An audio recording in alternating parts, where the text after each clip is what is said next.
বেশি বাকি নাই নির্বাচনের। আজকে 25শে জানুয়ারি, 12ই ফেব্রুয়ারি নির্বাচন, কিন্তু এখনো জনমনের শঙ্কা, নির্বাচন কি হবে? ধরেন প্রতিদিনই বেশ কয়েকটা টেলিফোন রিসিভ করতে হয়, বা বাঙালি যাদের সঙ্গে দেখা হয় সবারই মনে একই প্রশ্ন, যে নির্বাচন কি, ভাই নির্বাচন কি হবে? তো একটা অদ্ভুত একটা অবস্থা। অর্থাৎ নির্বাচন কমিশনের যে কর্তৃত্ব, সেটি আসলে প্রতিষ্ঠিত হয় নাই, বা নির্বাচন কমিশন এর যে কার্যক্রম সেটি মানুষের কাছে দৃশ্যমান না। নানা রকমের বিষয় নিয়ে মানুষের মনে সংশয় আছে এখনো। তো আমরা মনে করি যে নির্বাচন হয়ে যাবে। তো এই যে নির্বাচনের, এই যে কি নির্বাচন হবে এটা, আমরা তো আমি নির্বাচন দেখছি, আমরা 14 সালে, এরপরে গেল মধ্যরাতে নির্বাচন, এরপরে গেল ডামি নির্বাচন। তো এবার তাহলে কি নির্বাচন, এটা নিয়ে আমরা একটু কথা বলবো। পাশাপাশি ভারতের কিছু প্রচেষ্টা আছে, বিতাড়িত হাসিনা ভারতে আশ্রয় নিয়ে তাদের মাধ্যমে বাংলাদেশের নির্বাচনকে ক্ষতিগ্রস্ত করার চেষ্টা করছে, সে বিষয়টা নিয়ে আমরা কথা বলবো। আমার সঙ্গে যোগ দিচ্ছেন আপনাদের অত্যন্ত প্রিয় মানুষ, প্রিয় আমার চ্যানেলের নিয়মিত অতিথি মেজর সুমন আহমেদ। সুমন ভাই, আপনাকে স্বাগত জানাচ্ছি আজকের অনুষ্ঠানে। আসসালামু আলাইকুম। ওয়ালাইকুম আসসালাম। সুমন ভাই, আপনাকে সুন্দর লাগতেছে, নতুন হেয়ার কাট মনে হচ্ছে। তো আপনি তো এই বিষয়গুলো লক্ষ্য রাখছিলেন, নির্বাচনের এই বিষয়গুলো লক্ষ্য রাখছিলেন, সিকিউরিটি থ্রেট, এবং আপনি নিজেও ধরেন প্র্যাকটিক্যালি বাংলাদেশের বেশ কয়েকটি জাতীয় নির্বাচন কাভার করে, মানে কি বলবো, সেনাবাহিনীর পক্ষ থেকে দায়িত্ব পালনের অভিজ্ঞতা আপনার আছে। তো সেই জায়গাটায় আমরা যদি প্রথমে যদি আসি, যে আমি মধ্যরাত গেল, এবার কি নির্বাচন, এবং আপনি নিশ্চয়ই টেলিফোন গুলো পান না, যে ভাই নির্বাচন কি হবে? মানে 25 ফেব্রুয়ারি 24-25 তারিখেও কিন্তু মানুষের মনে শঙ্কা যে আদৌ কি নির্বাচন হবে। তো আপনার কাছ থেকে একটু শুনি। জি ভাই, আমি আসলে আজকে কিছু সিরিয়াস কথা বলার আছে, তার আগে হালকা কথাটা বলে নিই। হ্যাঁ, আমি চুল কাটছি, বাট জিনিস যেটা হলো, আমি আপনার ফেসবুকে আপনার অনেকগুলা সুন্দর ছবি দেখছি। আপনি যে নতুন করে বিবাহ বন্ধনে আবদ্ধ হওয়ার জন্য বিজ্ঞাপন দিচ্ছেন, সেটাও আমি দেখছি। ওকে, ফান অ্যাপার্ট, যেটা হলো যে আমিও ফোন পাই, বাট যারাই আমাকে ফোন করেন তাদেরকে আমি সুস্পষ্টভাবে বলে দিই যে ইনশাল্লাহ নির্বাচন হবে। প্রথম কথা, নির্বাচন না হবার কোনো কিছু নেই। জনগণ চায়, রাজনৈতিক প্রতিদ্বন্দ্বী দলগুলা চায়, বাংলাদেশের সবাই নির্বাচন চায়, এবং সেই দিকে আগাইতেছি আমরা। বাংলাদেশের বাইরে বা বিতাড়িত হাসিনার আওয়ামী লীগ, তারা হয়তো চায় না তাদেরকে ছাড়া একটা নির্বাচন হোক, বা যে দেশে তারা আশ্রয় নিচ্ছে ভারত, তারাও চায় না যে আওয়ামী লীগকে বাদ দিয়ে তাদের সবসময়ের সাথী নির্বাচন হোক। তো সেই জায়গাটাতে হয়তো সন্দেহ থাকতে পারে। আমরা দেশে বাংলাদেশি যারা, আমরা বাংলাদেশি, আমরা অবশ্যই নির্বাচন চাই। এখন মনে রাখতে হবে, এই যে নির্বাচন, সেটা কিন্তু ইতিহাসের সব থেকে গুরুত্বপূর্ণ নির্বাচন বাংলাদেশের জন্য। আমরা 71-এর নির্বাচন ছিল, 91-এর নির্বাচন ছিল, 2008-এর নির্বাচন ছিল, কিন্তু সবকিছু ছাপায় এটা প্রতিবারই নির্বাচন হয়েছে, কিন্তু কোন রাজনৈতিক দলটা ক্ষমতায় আসবে সেটা নির্ধারণের জন্য, জনগণ কাকে আনবে। বাট এইবারের নির্বাচনটা আলাদা। এখানে আমরা রাষ্ট্র ব্যবস্থা কিভাবে চাই, এবং সেই রাষ্ট্র ব্যবস্থায় কাকে আমরা দেখতে চাই সরকার হিসাবে, সেইটা নির্ধারণের নির্বাচন। একই সাথে সাধারণ নির্বাচন, বা যেটাকে আমরা সংসদীয় নির্বাচন বলি, এবং গণভোট কখনো বাংলাদেশের ইতিহাসে হয় নাই, এবার প্রথম হচ্ছে। এবং কখন হচ্ছে? জুলাই পরবর্তী, যখন আমরা চাচ্ছি গণভোটটা জাতীয় নির্বাচনের সাথে গণভোট হয়নি আর কি। হ্যাঁ, মানে একই সাথে একই দিনে কখনো হয় নাই জাতীয় নির্বাচনের সাথে। তো এই আলোকে আমাদেরকে বুঝতে হবে যে কত ইম্পর্টেন্ট একটা নির্বাচন, যেখানে আমরা সিদ্ধান্ত নিব যে আমরা আগের সেই সিস্টেমে ফেরত যাব, নাকি আমরা সিস্টেমটাকে চেঞ্জ করার মতন সাহস রাখি জাতি হিসাবে, এবং সেটা আমাদের হকটা আমরা আদায় করে নেই কিনা। তো সেই হিসাবে এই নির্বাচন, এবং আপনার যে শিরোনাম আছে আমি জামি নির্বাচন, একটা জিনিস কি, ভালো খবর প্রথমে বলি, এটা আমার থেকে বাংলাদেশে যারা আছেন তারা আরো বেশি জানেন এবং বুঝবেন, যে গত যেই নির্বাচনগুলো আমরা দেখছি, যেখানে ভোটারবিহীন নির্বাচন হয়েছে, অথবা দিনের ভোট রাতে হয়েছে, 154 জনকে এমনিতেই নির্বাচনের আগেই আওয়ামী লীগ সাংসদ হিসেবে নির্বাচিত করে নিয়ে আসছে। এই ধরনের নির্বাচনগুলা হবার এইবার সুযোগ নাই। কেন সুযোগ নেই? সরকারে তো আওয়ামী লীগ নাই। আর এই অন্তর্বর্তী সরকারের তো দরকার নেই যে ডিজিএফআই কে নির্বাচন প্রযোজনা এবং পরিচালনার জন্য দায়িত্ব দেওয়া, টাকা দেওয়া। সেটা তো একবার হচ্ছে না। সুতরাং ওই ভয়টা আমাদের নাই যে ডিজিএফআই বা পুলিশকে দিয়ে, প্রশাসনকে দিয়ে, সমস্ত ডিসি ইউনোকে ব্যবহার করে একটা নির্বাচন হবে। সেই ভয়টা যেহেতু নাই, তাহলে ভয়টা তো নিশ্চয়ই। কিন্তু আপনি আপনি কিভাবে নিশ্চিত হচ্ছেন যে ভয় নাই? কারণ ডিজিএফআই বলেন, এনএসআই বলেন, অন্যান্য এজেন্সি বলেন, সকল জায়গায় এখন হাসিনা লোকজন বসা। এবং আপনি যদি এবার নমিনেশনের দিকে তাকান বিভিন্ন দলের, বিএনপি বলেন, জামাতও বলেন, যে আওয়ামী ঘরানা ঘনিষ্ঠ অনেককেই তারা নিয়ে এসেছেন, অনেককে তারা তোয়াজ করছেন, অনেককে তারা খুশি করছেন। এবং ভেতরে তো এই শক্তি তো বিদ্যমান। এই শক্তি কি ইউনূস হাত দিতে পারছে? এই শক্তিতে ডক্টর ইউনূস পারে নাই তো। আপনি কিভাবে ভাবছেন যে ডিজিএফআই এবার ইন্টারফারেন্স করবে না? বা সরকার হয়তো চাইবে না, কিন্তু তারা তো চাইলে করতে পারে, তাই না? সেই ঝুঁকি তো আছে। জি, আপনার কথায় যুক্তি আছে, বাট আমি আমাদের দর্শক এবং জনগণকে আশ্বস্ত করার জন্য আমার পয়েন্ট অফ ভিউ যেটা বলি সেটা হচ্ছে, সবসময় কিন্তু সব দলে গাদ্দাররা ঢুকে যায়। যেমন একটা জিনিস হচ্ছে, জামাত, বিএনপি বা অন্যান্য দলগুলা ক্রেডিট নিতেছে আওয়ামী লীগের এতজন আমাদের এখানে জয়েন করছে, নেতারা রাজনীতির মাঠে জনসভায় পরিচয় করে দিতেছেন এরা আমাদের বন্ধু, এই ধরনের জিনিসপত্র নমিনেশন দিচ্ছেন। সেটা হয়, সবসময় হয়েছে, গাদ্দাররা নির্বাচনে সুযোগ নেওয়ার জন্য আরেক দলে জয়েন করে। সেটাকে আমি খুব দেখি না। এখন ডিজিএফআই, এনএসআই এদের মাধ্যমে বা প্রশাসনকে কাজে লাগায় কেন এটা হওয়ার সম্ভাবনা আমি দেখছি না। আপনি যদি ম্যাগনিটিউডটা চিন্তা করেন, যখন এই 18 এবং 24-এর নির্বাচনগুলো হয়, বিশেষ করে 18-র যেটা দিনের ভোট রাতে, সেই জায়গায় কিন্তু সিস্টেমেটিক ভাবে নির্দেশনা দিয়ে ডিজিএফআই এর কাজই তখন ছিল প্রশাসন কে ব্যবহার করা হবে, সেনাবাহিনী, বিজিবি তারা সম্পূর্ণভাবে কেন্দ্রের কাছে আসতে পারবে না, ক্যাম্পে বসে থাকবে। আগের সপ্তাহেতে এবং আগের রাতে বস্তায় বস্তায় করে টাকা পাঠানো হয়েছে। আগের রাতে অ্যাম্বুলেন্সে করে প্রতিটা কেন্দ্রে ব্যালট পেপার সিল মারা সেখানে পাঠানো হয়েছে এবং সেগুলো ভরা হয়েছে। আগের রাতে এই জিনিসগুলো করা হয়েছে। এই জিনিসগুলো প্র্যাকটিক্যালি সম্ভব না, এবং যদি না সরকারের ইচ্ছা থাকে এবং আওয়ামী লীগ সরকারের মতন কারো ইচ্ছা থাকে। 2 নাম্বার, আপনি কি মনে করেন আমাদের এখনকার ডিজিএফআই, এনএসআই তাদের ভিতরে যতই আওয়ামী লীগ, ছাত্রলীগের লোকজন, যুবলীগের লোকজন ঢুকে থাকুক, তাদের এই 24-এর পরে সাহস হবে এই জিনিসটা নিজে থেকে করবার জন্য, যদি সরকারের প্যাট্রোনাইজেশন না থাকে বা কোনো রাজনৈতিক দলের চাপ না থাকে? আমি দেখতেছি না সেই জিনিসটা। দেন আরেকটা জিনিস হলো, এই জিনিসটা করবার জন্য যে মিডিয়া বা অন্যান্য জিনিস আড়ালে নিয়ে বা মিডিয়াকে কিনে নিয়ে, ধরেন প্রথম আলোর মতিউর রহমান এবং মাহফুজ সাহেব, ওনারা কিন্তু ওনাদের, আমার যতদূর মনে হয়, ওনারা এখন ওই হাদির ঘটনার পর থেকে প্রতিদিনই ডবল স্পিডে ওনারা বাথরুমে যান। ওনারা জানেন তো মিডিয়ার এত সাহস হবে না জিনিসটাকে ছুপাই যাওয়া যে এই ধরনের জিনিস হচ্ছে। সেই এলাকে আমি মনে করি, দেখেন এনএসআই এর কথা আমি যদি একটা এক্সাম্পল দিই, এনএসআই তে কিন্তু প্রায় অর্ধেক লোক ওএসডি করে রাখা হয়েছে, যারা ছাত্রলীগ, যুবলীগের সেই গুন্ডাগুলা যারা এনএসআই এর পদ ব্যবহার করে দেশে সন্ত্রাস চালাতো, তারা ওএসডি।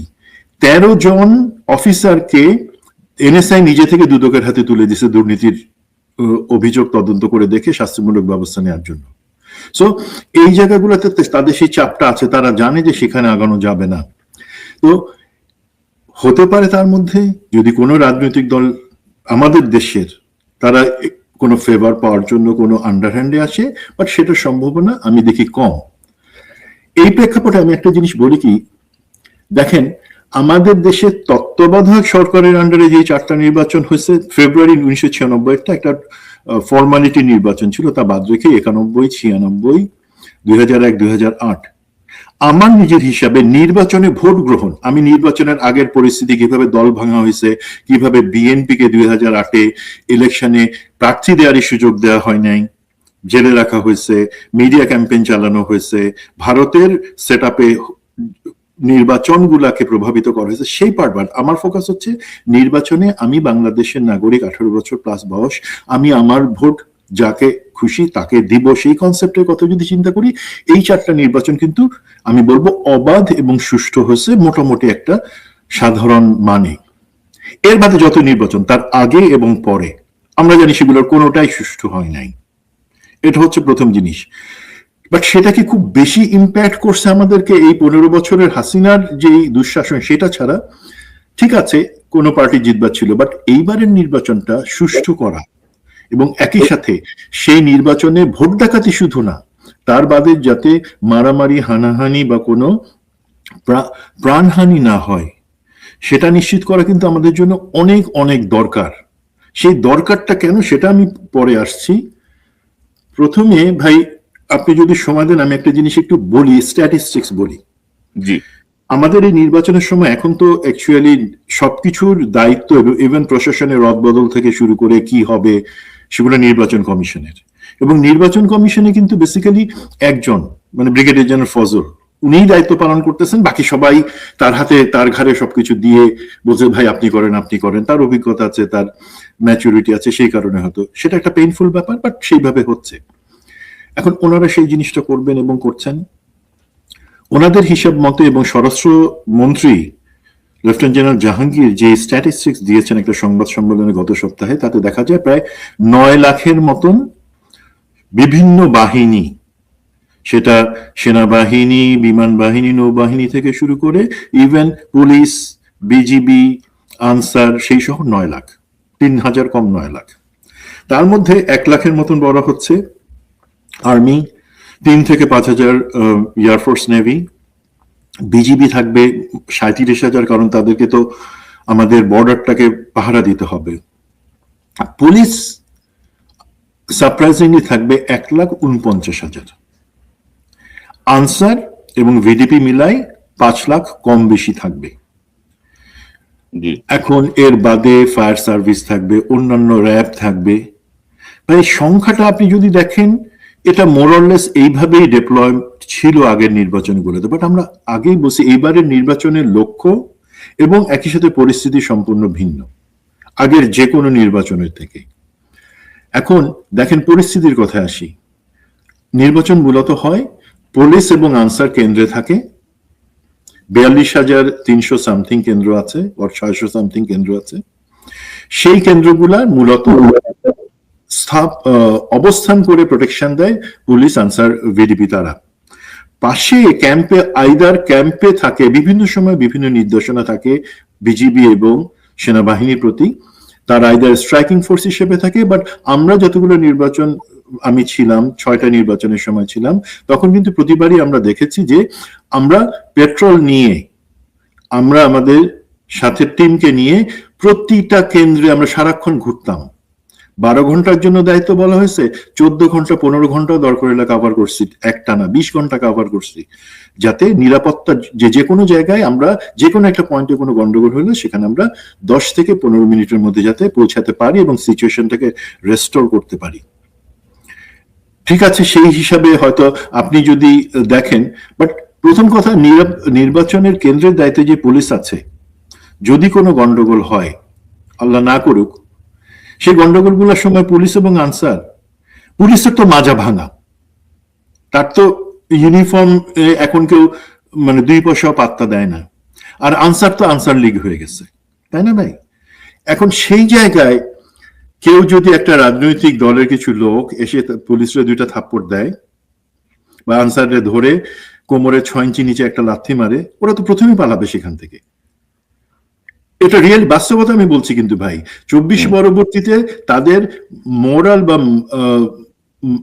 মোরাল তাদের ওই স্ট্যান্ডিং নাই যে তারা একটা অন্যায়ের প্রতিবাদ সঠিকভাবে করবে বা আইন শৃঙ্খলার প্রয়োগটা করবে, এটাই বাস্তবতা এখন। তো আমি যদি একটা বিষয় একটু যোগ করি আপনার সাথে, ধরেন আপনি তো হিসাব তো দিচ্ছেন যে ধরেন এই পরিমাণ হয়তো শক্তি থাকবে নির্বাচন কেন্দ্রিক। এবং যেটা বললেন যে নির্বাচনের সময় আনসারের উপর হামলা, পুলিশের উপর হামলা অতীত হয়েছে, এবারে হয়তো কোনো কোনো দুষ্কৃতিকারী চেষ্টা করবে। কিন্তু আমার কনসার্নের জায়গাটা হচ্ছে হাসিনার আমলে যেই মানে 14, 18, 24 এই নির্বাচনগুলোয় অভিজ্ঞতা সম্পন্ন যেই সেনা সদস্য, সেনা কর্মকর্তা বা পুলিশ বা আনসার, তাদেরকে কি কোনো স্ক্রিনিং করা হয়েছে? কোনো তথ্য তো আমরা পাইনি এরকম। পাশাপাশি ধরেন আনসার লীগের যে দাপট আমরা দেখলাম ইউনূস সরকার দায়িত্ব নেওয়ার পরে, পরবর্তীতে আসলে কি ব্যবস্থা নেওয়া হয়েছে? কতজন আনসারকে বিদ্রোহ, অলমোস্ট বিদ্রোহ করার মতোই তো, তো মানে কি ব্যবস্থা নেওয়া হয়েছে তাদের বিষয়ে? তো এইগুলো দিয়ে কি আদৌ সম্ভব কিনা, নাকি সব আপনার ওই যে ইউনূসের ইয়ের মতো, যে মোটিভেশনাল স্পিচের মতো আর কি, একটি অসাধারণ নির্বাচন হবে, স্মরণকালের শ্রেষ্ঠ নির্বাচন হবে, নির্বাচন কমিশনারেরও আগামাথা কিছু বুঝতেছি না আমি। তো সেই জায়গাটা মিলায় এই প্রশ্নগুলো আপনার মনে কি আসে না এই প্রশ্নগুলো? আমরা এই প্রশ্নগুলো মনে আসছে, এবং আজকে না কনক ভাই, আজকে থেকে ধরেন 7-8 মাসে আমরা এই প্রশ্নগুলো রেজ করেছি সরকারের যেখানে যেখানে আমাদের যোগাযোগের এবং ইনফ্লুয়েন্স করার সুযোগ আছে সেখানে আমরা করেছি। আপনিও হয়তো কোনো জায়গায় করেছেন। দেখেন তারপরে কি, আজকে আমি যদি একটা স্ট্যাটিস্টিক্স দেই, 14 হিসাবটা আমি বাদ দিলাম, 18-24 সময় যারা ছিল ইলেকশন ইঞ্জিনিয়ারিং করেছে, সেই ধরনের জেলা পর্যায়ে, থানা পর্যায়ে যে কর্মকর্তা যারা ইউএনএ ছিল, তারা এখন, তাদের বেশিরভাগই এখন ডিসি, এবং বিভিন্ন জেলায় কর্মরত ডিসি যারা নির্বাচনকালীন রিটার্নিং অফিসারের দায়িত্ব পালন করবেন। এই জিনিসটা দর্শক এবং অন্যর কাছে একটা শকিং জিনিস মনে হতে পারে, এটাই বাস্তবতা। সুতরাং এখানে স্ক্রিনিং বা অন্যান্য কিছু করা হয় নাই। যারা সেই পাপটার সাথে সরাসরি জড়িত ছিল তারাই আজকে রিটার্নিং অফিসার। এবং এইখানে কিন্তু রাজনৈতিক দলগুলোর কোনো আমি আপত্তি দেখি নাই। কেন আপত্তি দেখি নাই? কারণ তারা মনে করতেছে ঠিক আছে, আমরা তো এদেরকে ব্যবহার করতে পারবো। এটা আরো উদ্বেগজনক যে রাজনৈতিক দলগুলো প্রতিবাদ করে নাই, বিকজ তারা মনে করে ঠিক আছে এই 2 নম্বর লোকগুলো সেখানে রিটার্নিং অফিসার, সহকারী রিটার্নিং অফিসার থাকলে পরে তো তারা আমাদেরই কাজে লাগবে, বিকজ একবার যে বিক্রি হয়েছে তারা তো কেনা অনেক সহজ। কথাটা খুব আমি চাচাশোলা কথা বলে দিলাম, বাট এটা ওনাদের শোনার উচিত। 2 নম্বর জিনিস যেটা হচ্ছে, সেনাবাহিনী, পুলিশ সেই জায়গায় যারা ছিল, পুলিশ তো বেনজিরের পুলিশ। আমি কখনো বলি না যে এইটা হচ্ছে মানে খোদাবক্স সাহেবের বা আমাদের বর্তমান আইজিপির পুলিশ। এটা সম্পূর্ণভাবে বেনজির এবং মনিরুল সিটিটিসি তাদের নিয়ন্ত্রিত একটা পুলিশ। তাদের কাছ থেকে আসল যে অর্ডার আসে তারা সেটা শুনে। তারাও ছিল 18-24 যারা ইনভলভ ছিল, তারাও কিন্তু আছে, এখন কিছু বাদের কাছে আছে। সেনাবাহিনীতে, ডিজিএফআই তে তখন যারা সেই সময় তৎকালীন ছিলেন, তাদের সেই জেনারেলরা চলে গেছেন বাড়িতে, অথবা কেউ সাজা চাকরি থেকে বহিষ্কার হয়ে গেছেন। বাট সারপ্রাইজিংলি যে জিনিসটা আমরা খেয়াল করতেছি না সেটা হচ্ছে, জেনারেলরা আসলে ওই ধরনের কাজ কখনো মাঠে করেন না। তাদের হয়ে মেজর, লেফটেন্যান্ট কর্নেল, কর্নেলস, তারা সেই জিনিসটা মাঠে এক্সিকিউট করেন। তারা তো ভাই রয়ে গেছে, তাদের কাউকে আপনি চাকরি থেকে বাদ দেন নাই। এবং আপনি যদি এখন সেনা সদরে খোঁজ নেন, সেনা সদরে 3 জন আছেন যারা সেই ইলেকশন ইঞ্জিনিয়ারিং, ডিজিএফআই তে তখন চাকরিরত ছিলেন এবং সরাসরি ইলেকশন ইঞ্জিনিয়ারিং এর সাথে জড়িত ছিলেন। ডিজিএফআই তে আবার এখন ফেরত আসছেন একজন, একটা ব্যুরোর প্রধান, যিনি ইলেকশন ইঞ্জিনিয়ারিং এর সময় ডিজিএফআই এর একজন ডিজির কর্ড ছিলেন। একটা ডিজির কোঅর্ডিনেটিং অফিসার বা কর্ড, সে কিন্তু ডিজি যে জিনিসটা জানে, যে পরিকল্পনাটা জানে, যে 2 নম্বর জিনিসটা জানে, সেই জিনিসটা সেও জানে। সুতরাং সেই জিনিসই স্ক্রিনিং হয় নাই। আমরা মনে করতেছি ঠিক আছে তারা তো দুর্বল হয়ে গেছে, তারা বিপজ্জনক না। সাপ কখনো দুর্বল হয় না। সাপ জন্ম থেকে মৃত্যু পর্যন্ত বিপজ্জনক। এই জিনিসটা আমাদেরকে মনে রাখতে হবে এবং এই স্ক্রিনের জিনিসটাতে আসতে হবে। তো এখন যেটা আমরা দেখলাম যে এটাতে ফেরত আসি, যে পুলিশ, আনসার আগে যেভাবে প্রতিটা নির্বাচনে তারাই কেন্দ্র, মোটামুটি 80% ক্ষেত্রে কেন্দ্র সামলানো, কোনো হালকা গোলযোগ হইলে সেটা সামলানোর জন্য যথেষ্ট ছিল, এবার সেটা হবে না। যে কোনো জায়গায় একটা কিছু শুরু হলে তার প্রথম দৌড়টা তারা দিবে, এবং কোন দিকে দৌড় দেবে কেউ জানবে না, অস্ত্র ফেলে দৌড়াবে। তো তখন সাথে সাথে বিজিবি এবং সেনাবাহিনীর হেল্প চাইতে হবে। তারা যদি আসে, আমি মনে করি বর্তমান যে পরিকল্পনা সে অনুযায়ী 10 থেকে 15 মিনিটের মধ্যে আসবে। 10 থেকে 15 মিনিট যে সময়, সেখানে প্রতিটা দলের এজেন্ট থাকার পরেও যারা সেখানে পুলিশ এবং আনসারকে দৌড়াইতে বাধ্য করবে, তারা ব্যালট বাক্সে 15 মিনিটের মধ্যে নির্বাচনের ফল নির্ধারণী যতগুলা ব্যালট ঢুকানো দরকার সেগুলো ঢুকাতে পারবে। এটা আমরা জানি, এটা পরীক্ষিত যে 15 মিনিট যথেষ্ট। ব্যালট বাক্সগুলো একটা কেন্দ্রে যদি 6টা বুথে থাকে এবং ব্যালট বাক্স সেখানে ধরেন 12-15টা থাকে, প্রতিটাতে ঢুকাই দিবে। তো এই যে ভয়টা আছে, এখন এটাকে এইভাবে চলবে? প্রতিবাদ করবে আরেকটা দল। জামাত তো বলছে যে তারা শহীদি তাদের কাছে ড্রিম একটা। তো সেখানে মারামারি হবে, সংঘাত হবে। সেই সংঘাতটাকে ঠেকানোর জন্য তখন অবশ্যই সেখানে নিরাপত্তা বাহিনী বা অন্য সবের পুলিশ, সেনা, র্যাব সেখানে আসবে। বাট সিচুয়েশনটা কি হচ্ছে দেখেন, একদিক থেকে নির্বাচন হয়ে যাচ্ছে ত্রুটিপূর্ণ এবং গোলযোগপূর্ণ, আর একই সাথে সহিংসতায় ভরে যাচ্ছে। এখন আপনি বলতে পারেন যে এটা তো আগেও হওয়ার সম্ভাবনা ছিল। নো, আগে সেই সম্ভাবনা অনেক কম ছিল, বিকজ আমি আগেও বলেছি পুলিশ এবং আনসারের প্রতি আমাদের রেসপেক্ট ছিল। তারা কিছু বললে সেটা শুনতো। অন্তত তারা যে মুহূর্তে গোলযোগ শুরু হয়েছে সেইখান থেকে 15 মিনিট পর্যন্ত সবকিছু ঠেকায় রাখতে পারতো। এর মধ্যে আবার আর্মি এবং বিজিবি চলে আসতে পারতো। এখন সেটা পারবে না, প্রথমেই তারা দৌড় কম্পিটিশনে নামবে। তো এই জিনিসটা আমার মনে হয় না সরকার সেভাবে দেখছে। এটার কি সমাধান থাকতে পারে সেটা আমরা পরে আসি। হ্যাঁ, বাট এটা হচ্ছে সিচুয়েশন। কিন্তু ধরেন আপনি যেটা বলছিলেন যে আমার মনে হয় না যে অনেকে সাহস করবে। ধরেন রিটার্নিং অফিসারদের কিছু কিছু তো আমরা ভূমিকা দেখলাম মনোনয়নপত্র বাছাই এবং ইয়েতে, তাদের আলগা পিরিয়ড দেখলাম আমরা। বাট এর বাইরেও ধরেন হয় কি, ধরেন একজন সেনা অফিসার হিসেবে আপনি জানেন যে নিয়মের মধ্যে থেকে আপনি কিভাবে মোটরটা দিলে এটা মানে কোন দিকে যাবে। একজন আমলাও সেটা জানে। যেমন একজন সাংবাদিক জানে যে কোন শব্দটা আমি আগে লিখলে বা কোন শব্দটা পরে লিখলে, যেটা প্রথম আলোরা করে আর কি, যে মানে টোটাল মিনিংটা চেঞ্জ হয়ে যাবে, মানে যে পড়বে তার মাথায় অন্য জিনিস ঢুকবে। তো এগুলো হচ্ছে বিষয়। মানে আফসোসের জায়গাটা হচ্ছে যে এতগুলা জীবন যাওয়ার পরেও আমাদের কোনো মানে বোধোদয় হইল না। এবং ইউনূসের নেতৃত্বাধীন যে অপদার্থ সরকার, এই ধরেন নাসির উদ্দিন সিইসি, তার নিয়োগ হয়েছে কবে? নিয়োগ হয়েছে বহু আগে। তার কি কোনো মাথা ব্যথাই নাই? আপনি দেখেন যে তার তো উচিত ছিল না যে দায়িত্ব নিয়েই যে রিগড ইলেকশন গুলো কারা কারা দায়িত্বে ছিল, কিভাবে ছিল, তারা এখন কোথায়, এগুলো তালিকা করা কিছু করে নাই। কিন্তু ভাই ওনারা তালিকা করেন নাই জেনে, আমাদের থেকে, আমাদের সাথে যারা সহযোগিতা করেন তাদের মধ্যে থেকে যোগ্য একজনকে পাঠানো হয়েছিল।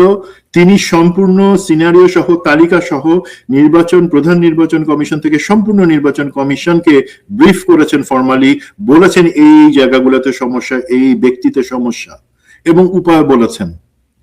ওনারা তো শুনেন নাই। ওনারা এত ঘটা করে সেখানে বসলেন, চা বিস্কিট খেয়ে ওনারা ব্রিফিং গুলো আমাদের শুনলেন। ওনারা তো সেটা গায়ে নেন নাই। কেন নেন নাই সেটা $1,000,000 কোয়েশ্চেন। তো এই জায়গায় আমরা হতাশ হব না ভাই। আমি আপনাকে একটু আরেকটা জিনিস উপায়গুলো, আমি কিন্তু উপায় আছে কিন্তু ভাই। না, উপায়টা আমরা যাচ্ছি, কিন্তু ধরেন সিইসি নাসিরুদ্দিনের মাথায় রাখতে হবে যে 2 সিইসি এখনো জেলে। কিন্তু ভাই 2 সিইসি জেলে সেটা বড় কথা না। 1 সিইসি জুতার মালা গলায় দিয়ে জেলে গেছে, সেটা মনে রাখতে হবে। জেলে যাওয়া কোনো সমস্যা না। আপনি জেলে গেছেন, আমিও জেলে ছিলাম। আমি জেল প্লাস আয়নাঘর দুটাতে ছিলাম, আপনি শুধু জেলে ছিলেন, অনেকদিন ছিলেন। জেলে যাওয়া ইজ ওকে, আর জুতার মালা গলায় দিয়ে জেলে যাওয়া, দ্যাট ইজ নট ওকে।